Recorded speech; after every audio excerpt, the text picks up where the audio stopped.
যদি আমি তোমাকে বলি, তুমি যে নদীটিকে দেখছো, তা শুধু জল নয়, এটি একটি দ্বার, একটি সচেতন প্রবেশদ্বার, যেখানে এই জগৎ এবং অন্য এক অদৃশ্য জগৎ প্রতিনিয়ত মিলিত হচ্ছে। তুমি কি বিশ্বাস করবে? মা নর্মদা শুধু একটি নদী নয়, তিনি একটি সেতু মানব এবং দিব্যলোকের মধ্যে। শাস্ত্র বলে এই নদীর তীরে এমন কিছু সত্তা বাস করেন যারা আমাদের চোখে দৃশ্যমান নয়, কিন্তু অনুভবযোগ্য। তারা কারা? এই অলৌকিক সাক্ষাৎকারগুলো সত্যি কি ঘটে, নাকি এগুলো শুধুই বিশ্বাস? আজ আমরা সেই পর্দা সরিয়ে দেব। আমরা প্রবেশ করব মা নর্মদার সেই অদৃশ্য জগতে, যেখানে অলৌকিকতা একটি বাস্তব অভিজ্ঞতা।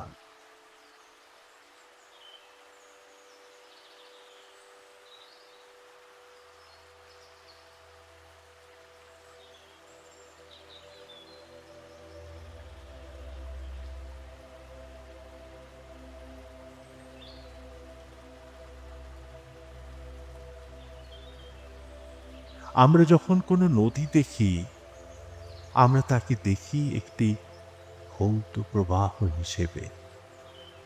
জল, পাথর, স্রোত। কিন্তু মা নর্মদার ক্ষেত্রে এই ধারণা সম্পূর্ণ অসম্পূর্ণ। শাস্ত্র অনুযায়ী নর্মদা হলেন এক অজন্মা নদী, অর্থাৎ তিনি কোনো সৃষ্টি প্রক্রিয়ার ফল নন, তিনি চিরন্তন। অনেকে বলেন গঙ্গার আগেও তার অস্তিত্ব ছিল আধ্যাত্মিক স্তরে।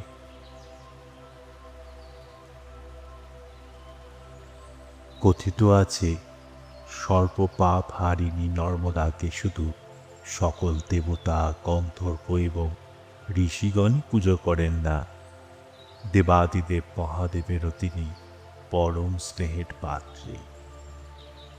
নর্মদার উৎপত্তিস্থল অমরকণ্টকের চূড়ায় একবার ধ্যানমগ্ন ছিলেন দুর্যটি। সহসা মহাদেবের নীলকণ্ঠ হতে আবির্ভূত হলেন নর্মদা। নির্গতা হয়েই তিনি মহাদেবের দক্ষিণ চরণের উপরে দাঁড়িয়ে শিব তপস্যায় রত হলেন। এইভাবে কতকাল যে কেটে গেল তার কোনো ইয়ত্তা নেই। যথাকালে স্বয়ংভূ বুথিত হলেন তার সমাধি হতে।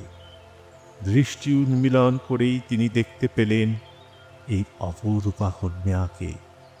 মাথায় সুপিঙ্গল জটাভার, সারা অঙ্গকে ঘিরে বিকর্ণ হচ্ছে উজ্জ্বল দীপ্তির ছটা। দিব্য লাবণ্য ও তপশ্চর্যাজনিত জ্যোতির বিচ্ছুরণে সমগ্র পর্বত শৃঙ্গ অপূর্ব প্রভায় আলোকিত। বাম হস্তের সুটৌল কবজিতে একটি কমণ্ডলু গলানো আছে, দক্ষিণ হস্তের একটি অঙ্গুলিতে একটি অক্ষমালা দুলছে, ঠিক যেন একটি নিথর নিষ্কম্প উজ্জ্বল দীপশিখা। কুমারীর ধ্যান ভঙ্গ করে শিবসুন্দর জিজ্ঞাসা করলেন, কি তুমি মা? তোমার কঠোর তপস্যায় আমি প্রীত হয়েছি। বরং মৃগীশভদ্রে ত্রিং যত্তে মনুষ্যী বৃত্তিতে। সেই মহাকন্যা উত্তর দিলেন, কি আর বর চাইব প্রভু? সমুদ্র মন্থনের করল পান করে হে মন্ত্রমূর্তি মহেশ্বর, আপনি নীলকণ্ঠ পেয়েছেন। আমার উদ্ভব সেই নীলকণ্ঠ হতে। কেবল প্রার্থনা করি আমি যেন ঠিক এই রকম চিরকাল আপনার সঙ্গে নিত্যযুক্তা হয়ে থাকতে পারি। তথাস্তু। নীলকণ্ঠ হতে যাহাত বলে ক্ষোভ রেখো না বৎসে। তুমি আমার তপস্যার তেজ হতে উদ্ভূত হয়েছ। তুমি শুধু আমার সঙ্গে নিত্যযুক্ত হয়েই থাকবে না, তুমি হবে মহামোক্ষ প্রদাং নিত্যাং সর্বসিদ্ধি প্রদায়কাং, একাধারে মোক্ষদাত্রী এবং সর্বসিদ্ধি প্রদায়িনী। বর দিয়েই মুহূর্তে অন্তর্হিত হলেন মহেশ্বর। সেই অমরকণ্টক পর্বতে পুনরায় তপস্যায় বসলেন মহাকন্যা। দেবতাদের টনক নড়ল। তপস্যার পরীক্ষা আছে, মহাসিদ্ধি লাভের পূর্বক্ষণেও আছে অগ্নি পরীক্ষা। মহাদেব যেন পরীক্ষা করতে চাইলেন আত্মজা কন্যাকে। নতুবা মর্ত মানুষের মতো দেবতারা কেন কুমারীর অপরূপ সৌন্দর্যে চঞ্চল হবেন? পতঙ্গের মতন তারা ছুটে এলেন নর্মদার কাছে। অনেক আবেদন নিবেদন করলেন মর্তচারিণী কান্তার কন্যাকে। অনেক প্রলোভন দেখালেন স্বর্গের দেবতারা, কিন্তু কিছুতেই এই কন্যা টললেন না, বিচলিত হলেন না। সহস্র প্রেম প্রার্থনা যখন বিফল হলো, তখন দেবতারা স্থির করলেন শক্তির দ্বারা তারা জয় করবেন কুমারীকে। দেবতাদের দুরভিসন্ধি বুঝতে পেরে চকিতে নদীরূপ ধারণ করে গহন কান্তারের মধ্য দিয়ে পর্বত গাত্রের ফাঁকে ফাঁকে ছুটে চললেন কুমারী। শেষ পর্যন্ত দর্পচূর্ণ হল দেবতাদের। কুমারী শক্তির কাছে তারা পরাজয় স্বীকার করলেন। মহাদেব দর্শন দিয়ে বললেন, কন্যা, বড়ই আনন্দ লাভ করলাম তোমার কাণ্ড দেখে। আজ থেকে তুমি আমার আনন্দ বিলাসের ক্ষেত্র হলে। তোমার নাম দিলাম নর্মদা, অর্থাৎ পরিতৃপ্ত বাধায়িনী, পরম সুখ ও আনন্দদায়িনী মহাকুমারী শক্তির প্রতীক তুমি। আরো বর দিচ্ছি, আজ থেকে তুমি আমার জলময় রূপ হলে। হে শিব তেজে, তুমি জলময়ী শিবা, তোমার পুত্র হয়ে তোমার কোলে নিত্যকাল ধরে আমি বিরাজ করব। নর্মদার তপশক্তি ও তিব্বতেজ থেকে খুবই আনন্দ লাভ করেছেন শিব শঙ্কর। প্রাণ ঢালা আশীর্বাদ ও বর দিয়েও যেন তৃপ্তি হচ্ছে না। তিনি যেন কল্পতরু সেজেছেন আজ। পুনরায় বললেন, আমি আরো একটি বর দিচ্ছি। মহা তেজস্বিনী কন্যা, এই দেখো, আমি এখন থেকে তোমার কোলে, তোমার চলে চিন্ময় শক্তি সম্পন্ন শিবলিঙ্গ রূপে চিরকাল ভেসে বেড়াব। এই কারণে নর্মদার প্রতিটি পাথর একটি বিশেষ শক্তি ধারণ করে, যাকে আমরা বলি নর্মদেশ্বর লিঙ্গ, আবার কখনো বলি বাণলিঙ্গ। এই নর্মদেশ্বর লিঙ্গ বা বাণলিঙ্গগুলো কেবল শিবের প্রতীক নয়, এগুলো হলো প্রাকৃতিক শক্তি পরিবাহক, যেন প্রকৃতির নিজস্ব তৈরি একটি অ্যান্টেনা, যা মহাজাগতিক শক্তিকে ধারণ করে এবং পরিবাহিত করে। তুমি যখন নর্মদার তীরে দাঁড়াও, তুমি শুধু একটি দৃশ্য দেখছো না, তুমি প্রবেশ করছো একটি উচ্চ কম্পাঙ্কের ক্ষেত্রের মধ্যে। এই কারণেই অনেক সাধক, অনেক পরিক্রমাবাসী বলেন নর্মদা ডাকে। এটি কোনো কাব্যিক কথা নয়, এটি একটি বাস্তব আকর্ষণ শক্তি।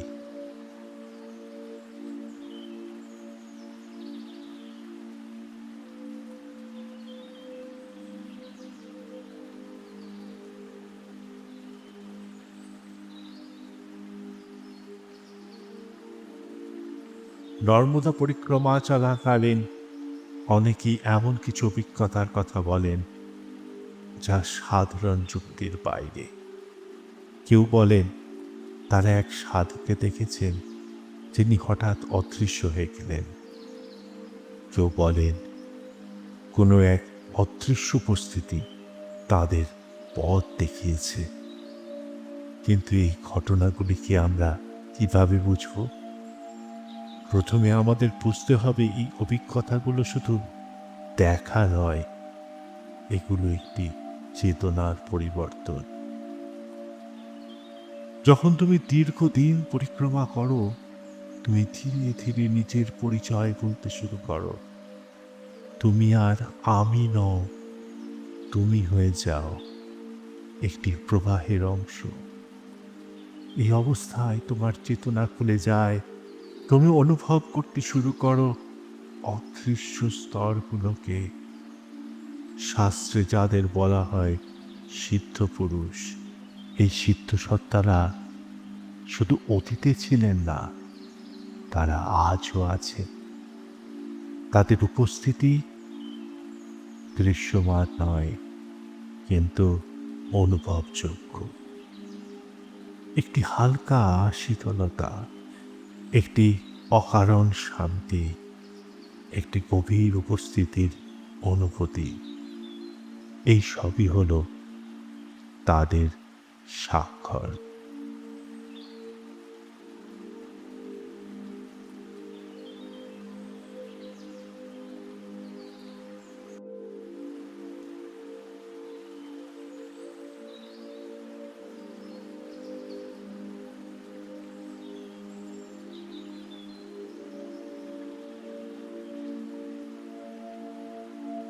নর্মদার তীরে কিছু স্থান আছে যেখানে এই অভিজ্ঞতাগুলো আরও তীব্র হয়। এই স্থানগুলোকে বলা যায় থিন প্লেসেস, যেখানে দুই জগতের মাঝে পর্দা খুব পাতলা।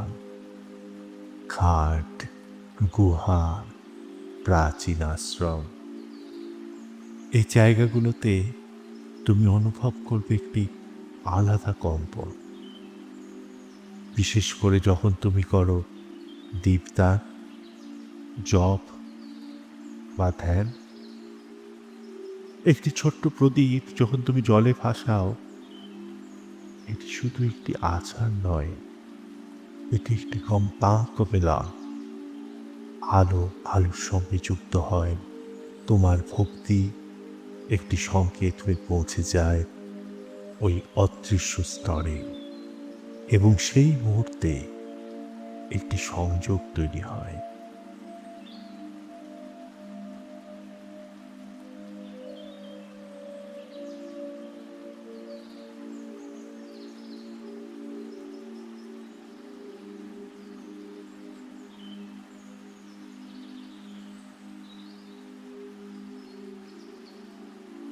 যখন একজন সাধক এই অভিজ্ঞতার মধ্যে দিয়ে যান, তার মধ্যে একটি পরিবর্তন ঘটে। তার আভা, তার শক্তি ক্ষেত্র পরিবর্তিত হয়। সে হয়ে ওঠে আরো শান্ত, আরো স্থির। কিন্তু এই অভিজ্ঞতা সহজে আসে না। এর জন্য প্রয়োজন তপস্যা, দীর্ঘ সময়ের সাধনা, নিয়ম, নিয়ন্ত্রণ। এই তপস্যা আমাদের স্নায়ুতন্ত্রকে প্রস্তুত করে, যাতে আমরা এই সূক্ষ্ম বাস্তবতাকে অনুভব করতে পারি। আজকের যুগে অনেকেই এই অভিজ্ঞতার কথা বলছেন। এটি একটি সমষ্টিগত জাগরণ।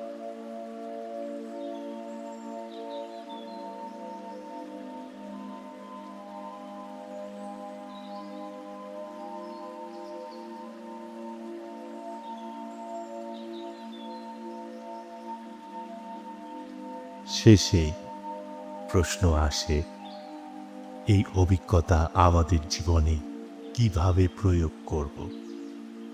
আমাদের বুঝতে হবে নর্মদা শুধু একটি স্থান নয়, একটি নদী নয়, তিনি চেতনা। যখন তুমি নিজের মধ্যে শান্তি আনো, যখন তুমি ভক্তি অনুভব করো, যখন তুমি নিজের সীমা ছাড়িয়ে যাও, তখন তুমি সেই একই সংযোগ অনুভব করতে পারো। এই অভিজ্ঞতা একটি দায়িত্ব বটে, কারণ যখন তুমি সত্যকে স্পর্শ করো, তখন তোমার জীবন আর আগের মতো থাকে না।